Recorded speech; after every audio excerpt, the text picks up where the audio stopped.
पितांबर बोले त्यावर, मी शेगावचा राहणार, मी शिंपी पितांबर, शिष्य गजानन स्वामींचा.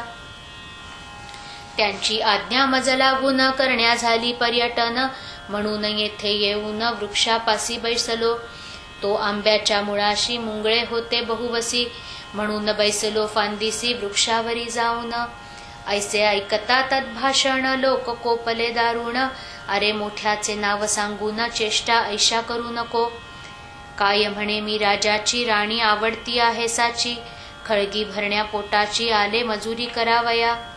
देशमुख त्या गावीचा शामराव नामेसाचा, तो बोलला ऐसी वाचा, अरे सोंगाड्या ऐक हे.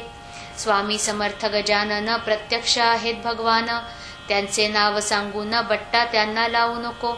अरे वेड्या एक्या काळी त्यांनी ऐसी कृती केली, ऋतू नसता आणवली फळे आम्रवृक्षाला. त्यांनी फळे आणविली तू नुसती पाने आणभली, नाही तरी या स्थली तुझी न धडगत लागेल. हा बळीराम पाटलाचा वृक्ष वटलेला आंब्याचा, तो पर्णयुक्त करीसाचा आमच्या देखत ये काळी. ऐसे नजरी करशील तरी मार खाशील, खरा असल्यास होशील वंद्य आम्हा कारणे. काकी शिष्य सद्गुरूंचे काही अंशी निघतीसाचे, बापा त्यांच्याच तोडीचे हा आहे न्याय जगी. नको करू उशीर हा आंबा करी हिरवागार. ते ऐकता पितांबर गेला असे घाबरून, बोलला ऐसे नाडू नका माझी सारी कथा ऐका. एका खाणीत निघती देखा हिरे आणि गारा हो, तैसाच मी गार परी गजानन शिष्या भितरी. बोललो नाही वैखरी यत्किंचित खोटे हो, गारेवरून खाणीस नाही येत जगी दोष. मी निजगुरूच्या नावास चोरून कैसे ठेवावे. शामराव म्हणे त्यावर, नको करू चरचर, संकट शिष्यास पडता थोर, ते धावा करीती सद्गुरूंचा. मग तो शिष्य त्यांचा जरी नसला कृतीने अधिकारी, तरी सद्गुरूंचा प्रभाव करी साह्य त्या आपुल्या शिष्यास. ऐसी झाली आडविहीर पितांबरासी साचार, झाला बिचारा चिंतातूर काही न सुचे तयासी. त्या वटलेल्या झाडापाशी मिळाले अवघे पौरवासी, काय होते ते पहावयासी मुले बायका समवेत. निरुपाय होऊनी अखेर पितांबराने जोडिले कर, स्तवन मांडिले अपार आपुल्या सद्गुरुरायांचे. हे स्वामी समर्थ गजानना ज्ञानांबरीच्या नारायणा, पदनताच्या रक्षण्या धाव आता ये काळी. माझ्यामुळे दोष तुला येऊ पाहतो भक्तपाला, आपुल्या ब्रिदासाठी पाला आणि वया आम्रवृक्षासी. माझी भिस्त तुझ्यावरी पाव माते लवकरी, ना तरी पाळी आली खरी मजला येथे मरण्याची. प्रल्हाद खरा करण्याला स्तंभी नरहरी प्रकटला, जनी चढविता सुळाला त्याचे पाणी जहाले. जनीचा भार देवावर माझा आहे तुझवर, संत देवात अंतर मुळीच नाही राहिले. देवतेची असती संत, संततेची देव साक्षात, मला लोक म्हणतात शिष्य गजाननाचा. माझे काही महत्व नाही ते अवघे तुझ्या ठाई, पुष्पामुळे किंमत येई जगी सूत्रा कारणे. तू पुष्प मी आहे सूत, तू कस्तुरी मी माती सत्य, तुझ्यामुळे आले येथ संकट हे माझ्यावरी. आता न माझा अंत पाही गुरुराया धाव घेई, या वटलेल्या वृक्षा ठाई आणि पर्णे कोमल. लोकास म्हणे पितांबर करा सद्गुरूंचा नाम गजर, जय जय गजानन साधूवर शेगावच्या अवलिया. लोक अवघे गजर करीती ते तो पालवी फुटली वृक्षाप्रती, जननयनी पाहती त्या अगाध कौतुकाला. कोणी म्हणती असेल स्वप्न ते जे पडले आपणा लागून, पहा चिमटा घेऊन आपुल्याला करांनी. चिमटे घेऊन पाहती तो निमाली स्वप्न भ्रांती, यावरी कोणी ऐसे म्हणती ही नजरबंदी असेल. गारुड्यांच्या खेळात वाद्या होती सर्पसत्य, खापऱ्या असून दृष्टीप्रत त्यांचे रुपये दिसती की. तोही भ्रम निमाला तोडून पाहता पर्णाला, फांदी वाटे तात्काळ आला चिकस शुभ्रसा बाहेर. मग मात्र खात्री झाली वाळल्या वृक्षा पालवी फुटली, श्री गजानन माऊली खरीच आहे महासंत. आता पितांबराविषयी शंका न धरणे मानसी, चला घेऊन गावासी हा त्यांचा शिष्य असे. त्याच्या योगे करून कधीतरी गजानन, येतील कोंडोली कारण वासरासाठी गाय जैसी. ते अवघ्यासी मानवले पितांबरासी मिरवित नेले. ऐसे जेव्हा दिव्य झाले तेव्हा भाव उदेला. जैसा समर्थांनी आपुला शिष्य डोंगावी पाठविला. कल्याण नामे करून भला कल्याण करण्या जगाचे. तैसेच केले गुरुवरे श्री गजानने साजिरे. उदेले हे भाग्य खरे त्या कोंडोली गावचे. श्रोते अजूनपर्यंत तो आंबा आहे कोंडोलीत. इतरांपेक्षा असंख्यात फळे येती तयाला. त्या पितांबराचे भजनी कोंडोली गाव लागला जाणी. जेथे जाईल हिरकणी तेथे ती मोल पावे. मठ पितांबराचा कोंडोलीत झाला साचा.